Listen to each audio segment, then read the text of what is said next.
I want you to look at these photos. Emotion के आउँछ त्यति बेला के हुँदै थियो or how was the feeling? Wow, यो back in 2016 or 17 हामी चाहिँ मधेस प्रिमियर लिग खेल्न गएको थियौँ। एउटा फोटो पनि भाइरल पनि छ दिपिका, मैले पनि हालेको थिएँ 10 years ग्याप भनेर एउटा ठुलो ट्रफीमा। त्यो टुर्नामेन्ट जितेर हामी फर्किँदाखेरिको सिन्धुलीको बाटो हो यो चाहिँ। अनि त्यहाँ बसेर म निदाइरहेको थिएँ, बिहानै फर्केको थियौँ।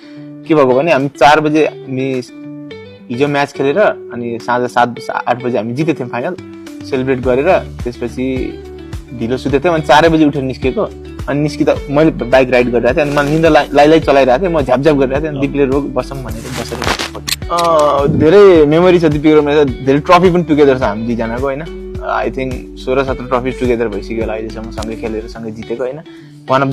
वान अफ देम ट्रफी अनि यो चाहिँ होइन। अनि अब हेर्दाखेरि त अब यो 2023 को हो सायद। यो चाहिँ हामी एउटा म्याच रुसलान कप भनेर म्याच छ होइन। हामी चाहिँ दुईजना पुलिसबाट खेल्थ्यौँ होइन। पुलिसबाट खेल्दाखेरि दिप्पी was man of the match in this match होइन। अनि मेरो क्यामियो आर्मीसँग हो म्याच। मेरो क्यामियो चाहिँ 3-4 छक्काको क्यामियो चाहिँ राम्रो आएको थियो यो इनिङमा। अनि दिप्पीले मसँग man of the match share गरेको। यो यस्तो लाग्छ you are not ugly you are poor जस्तो फिल हुन्छ यो हेरेर। यो त यस्तो अब पुलिस नहुँदाको पिक्चर हो यो। पुलिस नहुँदा तर हामी यो पुलिसको ब्यारेक महाराजगञ्जमा चाहिँ हामी ट्रेनिङको लागि बसिरहेको थियौँ। किनभने हामीसँग रुम थिएन काठमाडौँमा।